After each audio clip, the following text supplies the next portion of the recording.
editor of the African Journal for International and Comparative Law, and Deputy Secretary General of the African Society for International and Comparative Law. In 2004, he served as Regional Director for the Penal Reform International, which is based in Amman, Jordan, and from there he moved to the United Nations. I would like to echo my colleagues' praise for your moral stand, and that you were willing to leave a position in order to maintain your own personal standards of morality, and that speaks very well of you. We're here to hear, I know you have some things to tell us today that will help us understand that situation in Camp Ashraf, and you may proceed with your testimony. Thank you very much, members of this subcommittee, for having given me the honor and the opportunity to be here to share with you my experience of 3 years and a half being in charge of Ashraf file at the United Nations mission for assistance to Iraq. From the time the camp was handed over to the Iraqi authorities, and let me be clear, because when we say Iraqi authorities, we are generalizing, because in fact this file is run by the office of the Prime Minister. So the file was handed over in 2009, and from the first day, the Prime Minister's office took over this file. We started receiving complaints. We started receiving complaints about serious violations of human rights, serious violation of humanitarian standards. And when we asked, why aren't you keeping the standard set by the American forces? And they will say to me straight away that these people do not deserve any human rights or any humanitarian treatment. They are terrorists. My mission, Mr. Chairman, was to monitor human rights and the humanitarian situation of Camp Ashraf. And for me, everybody in the camp is presumed innocent till they are duly condemned by a court of law.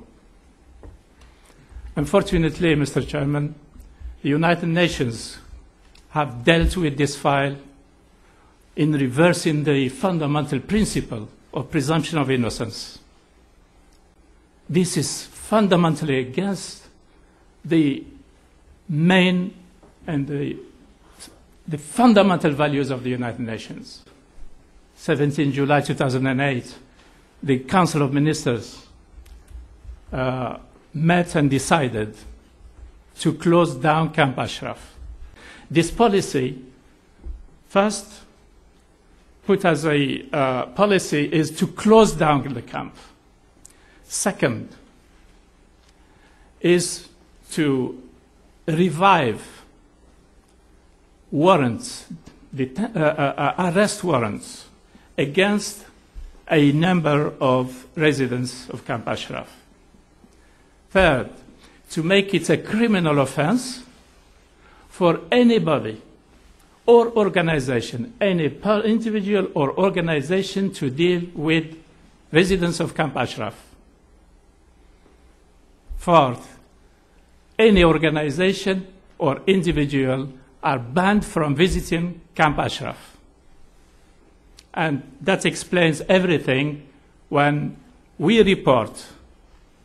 We, the United Nations, reported that everybody is welcome and that the United Nations, rather the government of Iraq, is meeting its international obligations. At the time, the Iraqi government itself decided and reiterated every year, including in July 2011, reiterated this policy of treating them as terrorists if the Iraqis themselves are saying we are not respecting the human rights of these people, then the UN reports that they are respecting. That speaks for itself. When we started talking about relocating Camp Ashraf to Camp Liberty, it was the chair of the so-called Ashraf Committee who met with UNAMI and the representatives of the High Commission of Refugees. And he did warn us very clearly. He said, United Nations, do whatever you want, but we will not implement the human rights and the humanitarian standards the United Nations is advocating for. So that is part of the Iraqi policy. It's not hidden, it's on record. But again, we at the United Nations, we reported that the Iraqi government meets its international obligations. I would like to move to the conduct of UNAMI, how we dealt with this situation. Since I was appointed in charge of this file in January 2009, I worked for 3 special representatives of the Secretary General of the United Nations.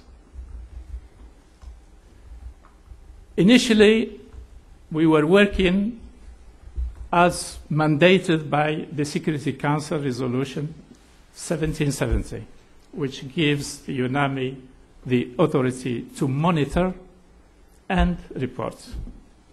So the 2 SRSGs, 2 special representatives of the Secretary Generals I worked with, worked on this monitoring and reporting. Then came the 3rd special representative of the Secretary General last October. From the very first day, he turned UNAMI, this is internally, we used to say, UNAMI has been turned into UNAMA. The UNAMA is United Nations mission for closing Camp Ashraf. So this sudden policy, change of policy, have made UNAMI devote its assets and time and personnel. 95% of UNAMI was put towards helping the government of Iraq to close Camp Ashraf. Serious money spent on this operation. Serious taxpayers' money spent on this operation to assist the Prime Minister's office implementing the policy I've just stated, which fundamentally against the principles of the United Nations. The elections were the Al-Iraqiyya won 91 seats, Al-Maliki's State of Law coalition won 89. The government of Maliki requested that they have to recount the ballot. The SRSG, who overseen the operation of the elections, stood for UNAMI, stood for the principles. He declared that the elections were fair and just, and that there is no need for recounting. Al-Maliki will never tolerated this to the then representative of the Secretary General. He requested that his mandate will not be renewed, and this is how we ended up with a new special representative of the Secretary General, who came and straight away learned the lesson that in order to achieve anything in Iraq, you have to accept whatever the Prime Minister al-Maliki dictates. And from the very first day, this is the policy. UNAMI became just an instrument for closing down Camp Ashraf. And not only that, I will not have the time to dwell on other issues that have been completely abandoned, which is fully in mandate of the UNAMI. But somehow we just became an instrument to implement the Prime Minister's office policy vis-à-vis Camp Ashraf. I was the first person who drafted the first draft of the MOU.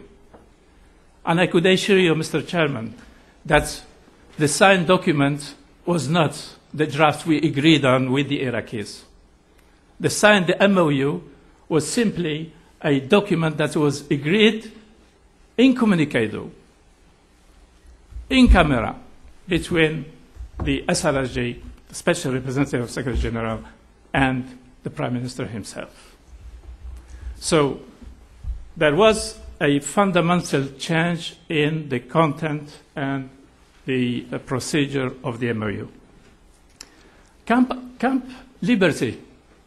I was the first person to go and visit Camp Liberty.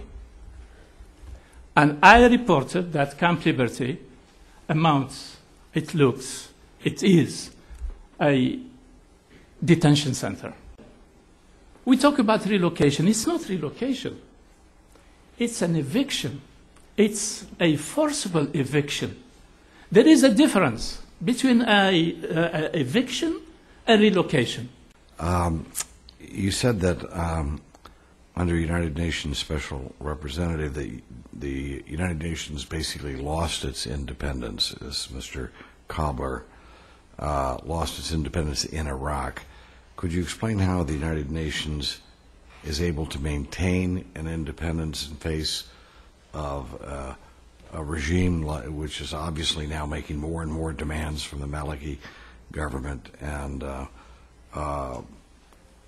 do you consider now the United Nations not to be operating independently of that government, or are they now, which we would say, are the stooges of the government? Yes, Mr. Chairman, I do confirm here in front of you that UNAMI has no independence whatsoever, that every issue dealt with regarding Ashraf is decided at the Prime Minister's office, and sometimes at the Iranian embassy in Baghdad.